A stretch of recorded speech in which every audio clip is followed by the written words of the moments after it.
I have spent most of my 72 years believing that if you just worked hard enough and followed the rules, the results would take care of themselves.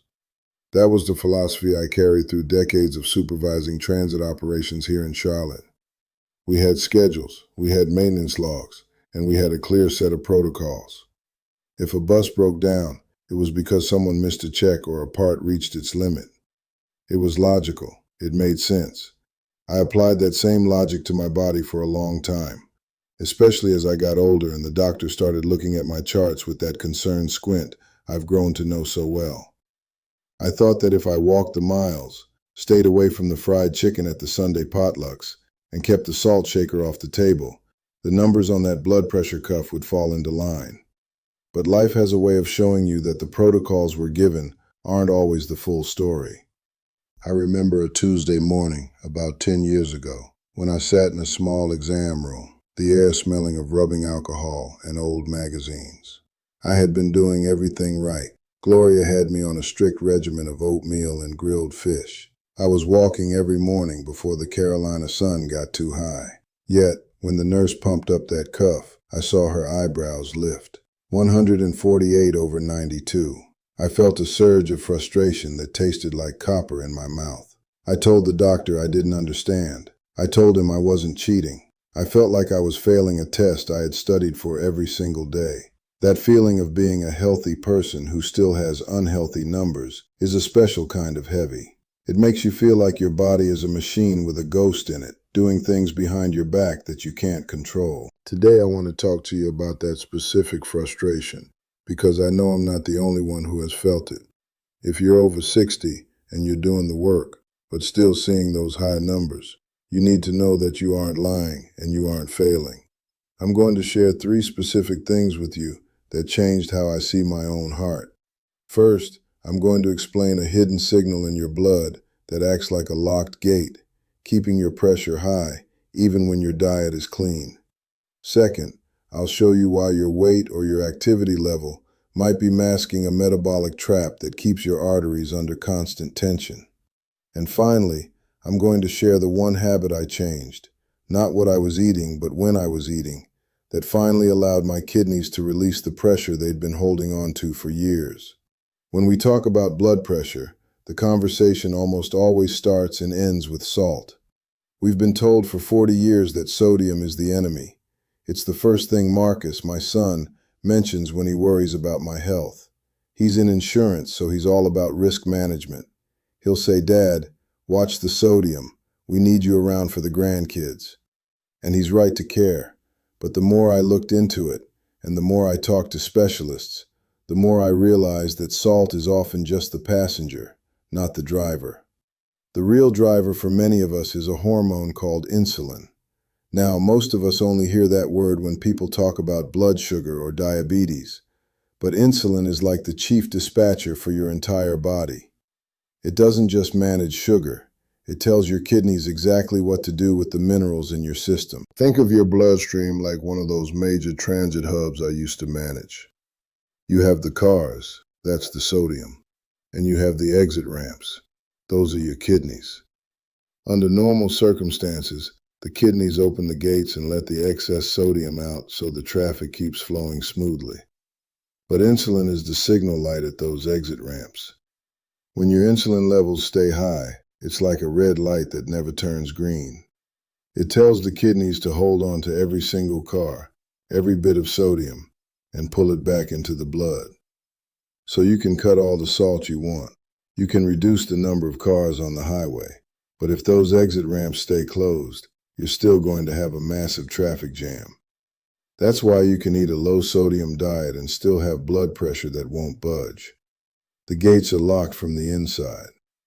I didn't understand this until I started looking at the patterns of how I was living. In the transit world, we call it systemic fatigue. It's when a system never gets a break, and eventually, the baseline for what's normal starts to shift higher and higher. For years, I was eating small, healthy snacks throughout the day, thinking I was keeping my metabolism going. I'd have my oatmeal, then a handful of nuts, then a light lunch, then maybe some fruit in the afternoon. None of it was bad food. But every time I put something in my mouth, my body had to release insulin to handle it. Because I was eating every few hours, my insulin levels never had a chance to drop back down to zero. They stayed elevated from 6 in the morning until 10 at night. My kidneys were receiving a hold sodium signal for 16 hours a day. My daughter Danielle, who sees the clinical side of this in her work, once told me that the body isn't designed for constant input. She said, "Dad, your heart and your kidneys need a window of silence to do their maintenance. If the dispatcher is always shouting orders, the workers never get to clean the tracks." That really stuck with me. We spend so much time worrying about the quality of the fuel we put in, the organic labels, the low-fat options, that we forget about the frequency. Control starts with what you stop normalizing.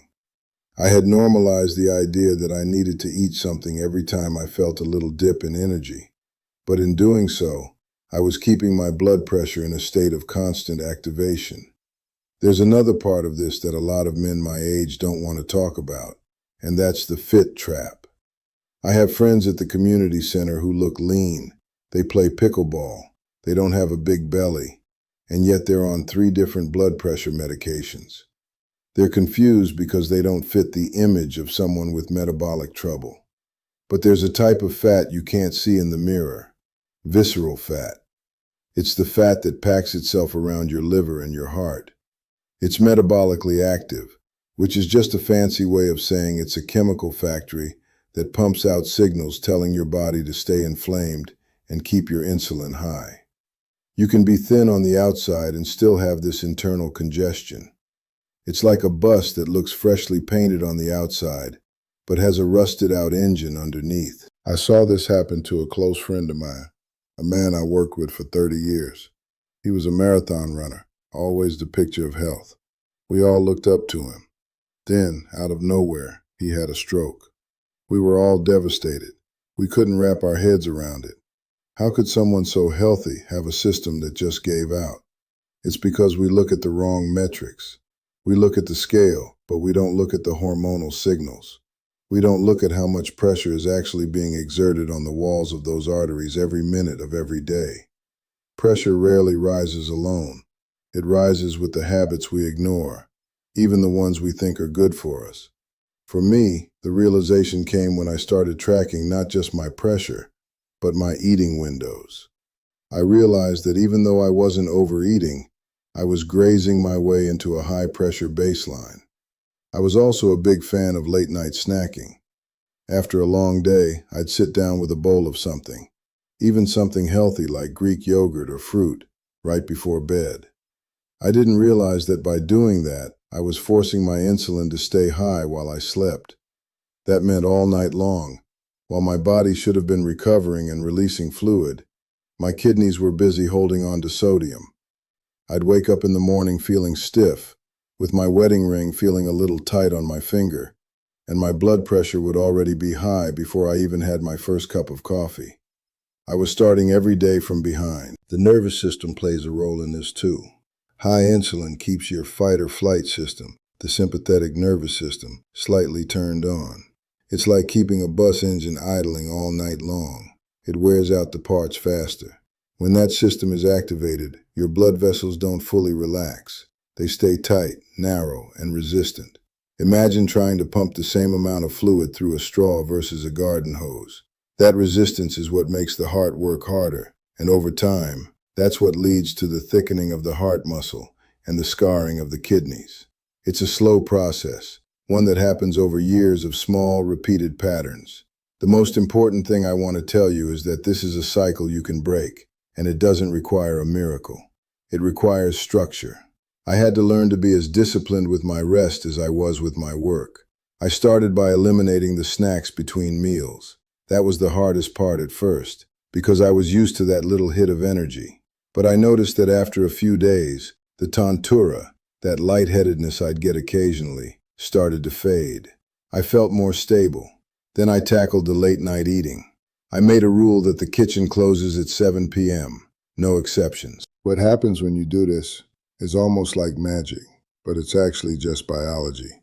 When you give your body a 12 or 14-hour window without food, your insulin levels finally have the chance to drop to their lowest point.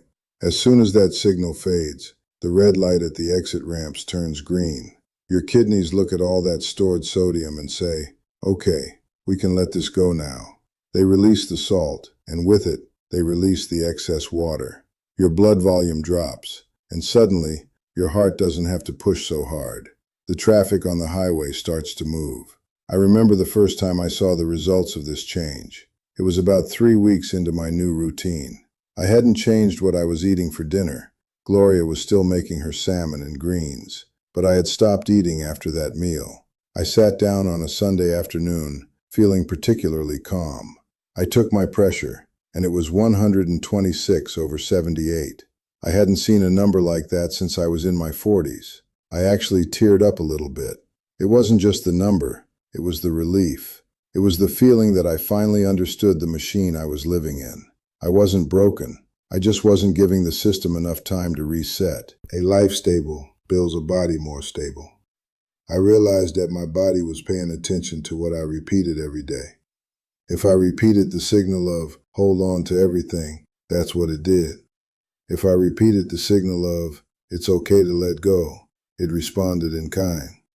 This wasn't about deprivation. I wasn't starving myself. I was just being strategic. I was being the supervisor of my own internal operations. I think a lot of men struggle with this because we want a quick fix. We want a pill that does the work for us, or we want to be told we can just power through it. But the heart doesn't care about our pride. It cares about the patterns. I often think about my cousin who passed away a few years back. He was one of those men who never complained. He'd feel a heavy weight in his chest or a little shortness of breath, and he'd just say he was getting old or that work was stressful. He ignored the numbers until they became an emergency, and by then, the damage to his kidneys was already done. He waited for a susto, a scare, to change, but sometimes the scare comes too late. I carry that memory with me as a reminder. I'm not just doing this for myself. I'm doing it because I have the responsibility to stay here for the people who need me. My grandkids don't just need a grandfather who's around. They need one who can play, who can listen, and who isn't always exhausted by the simple act of living. One of the things that Marcus always points out is how we tend to, quote-unquote, normalize symptoms as we age. We think it's normal to have swollen ankles at the end of the day. We think it's normal to feel a little winded going up the stairs. We think it's normal for our blood pressure to be, quote, a little high because we're over 60. But high blood pressure is a signal, not a destination. It's your body's way of saying that the mechanical stress is becoming too much. It's like an alarm on a bus that's been ringing so long, you've started to think it's part of the music. It's not. It's an alert that something needs to be adjusted before a critical failure happens. I want you to think about your own routine. Think about how many times a day you're sending that insulin signal. Are you grazing?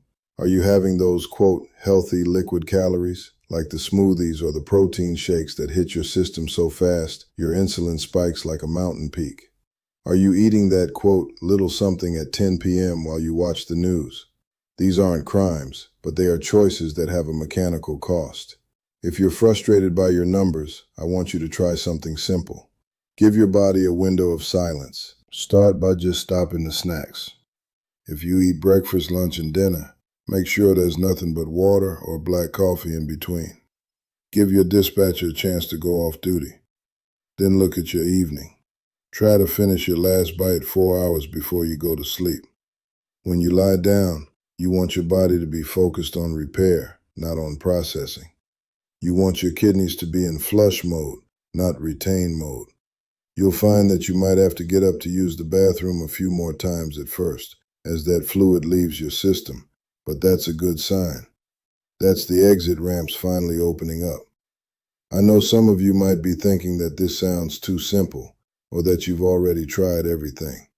But I'm telling you, as a man who lived with the fear of his own blood for a decade, the simple things are usually the ones that work because they're the ones we can actually sustain. You don't need a complicated diet. You don't need to buy expensive supplements. You just need to respect the timing of your own biology. The heart presta atenção no que repetimos todo dia. If you repeat the signal of rest, your heart will find its rhythm again. There's a certain peace that comes with having more control over your own body. I used to feel like I was at the mercy of my genetics or my age. I felt like I was just waiting for the inevitable. But now, I feel like I'm in the driver's seat again. I'm still 72. I still have the aches and pains that come with a life of hard work. I still have to be careful, but the tension is gone. Not just the physical tension in my arteries, but the mental tension of not knowing why I was struggling. Gloria and I went for a walk this morning around the park in Charlotte. It was one of those crisp mornings where you can see your breath. I felt light. My legs didn't feel heavy, and I didn't have that familiar pressure behind my eyes. I realized that for the first time in a long time, I wasn't thinking about my blood pressure at all. I was just thinking about the grandkids coming over this weekend and how we're going to work on that old bicycle in the garage. That's the real goal of all this. It's not just to have better numbers on a chart. It's to have a life that's bigger than your diagnosis. I'm going to keep moving, and I'm going to keep paying attention. I'm still a work in progress, just like all of us. There are days when I slip up, days when the smell of something glorious baking is too good to pass up at 9 p.m. But I don't let a bad day become a bad pattern. I just get back to the structure the next morning. Because I know that the most important warning isn't the one the doctor gives you. It's the one you give yourself when you realize you have the power to change your own course. Most people wait for a susto before they change. They wait for the chest pain or the blurred vision or the emergency room visit. But you're hearing this now, which means you have the chance to act while the sun is still out. You can open those gates. You can let the pressure out. You can give your heart the break it's been asking for. It starts with one less snack, one earlier dinner, and one decision to stop normalizing the things that are wearing you down. I'm still here, still watching the lines, still making sure the engines are running smooth. And I'm going to stay right here with you, sharing what I find, because we're all in this transit system together. I'm going to head out now and get a few more things done before the day gets away from me. I want you to take a breath and think about that first step you can take today. Not tomorrow, not next week, today. Because your heart is already listening. I can see the neighbors starting to come out now, and the buses are making their rounds. Life keeps moving, and as long as we're here, we might as well make sure we're moving with it, not against it. I found that the more I learn, the more I realize how much our bodies want to be well. They just need us to get out of the way and let the signals work the way they were designed to. It's a quiet kind of work, but it's the most important work we'll ever do. I'll be back to talk more about this soon. Maybe about the specific things Danielle has me eating during those windows to keep my arteries flexible. But for now, just focus on the timing. Focus on the silence. Let those kidneys do their job. I'm going to keep an eye on things from here in Charlotte. You stay safe, stay disciplined, and remember that you have more control than you've been led to believe. I'm still learning, still here, and I'll see you in the next conversation.